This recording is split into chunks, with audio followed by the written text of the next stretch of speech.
হয়ে গেছে, উঠে পড়ি।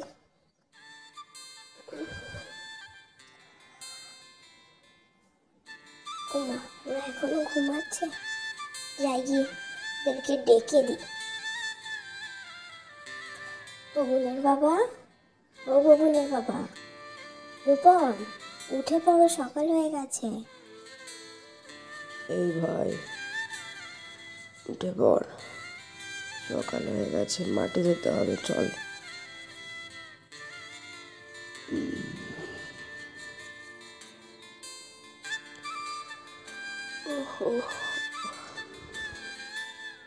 কে ভাই, ওঠ, উঠে পড়।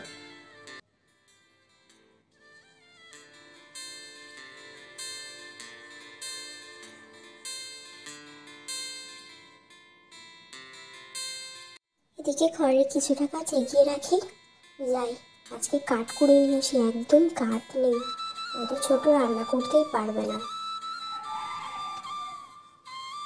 এই যে কিছুটা কাঠ জোগাড় হয়েছে, দুদিনের মধ্যে হয়ে যাবে।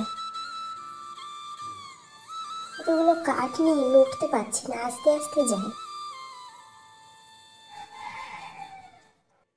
দিদি ভাই, ওমা দিদি ভাই তো ঘুম থেকে উঠে কখন চলে গেছে, মনে হয় কাঠ কুড়োতে। তুয়া উঠে পড় বনুকে নিয়ে, এদিকের বিছানাটা গুছিয়ে দিই।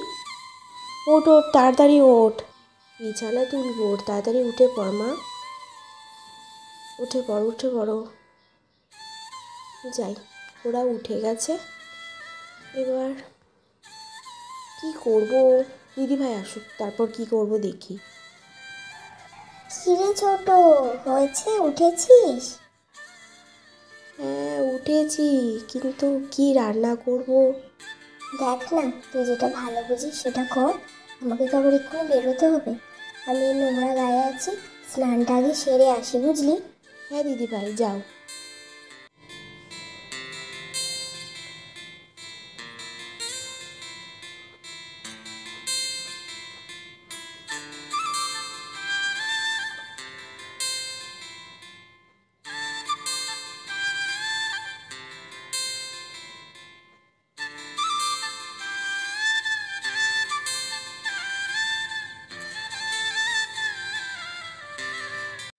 আমি এলাম। হ্যাঁ দিদি ভাই, সাবধানে যেও, তাড়াতাড়ি ফিরে এসো। হ্যাঁ, আর তুই সাবধানে রান্না বান্না করিস, ঠিক আছে? হ্যাঁ হ্যাঁ, তুমি সাবধানে যাও।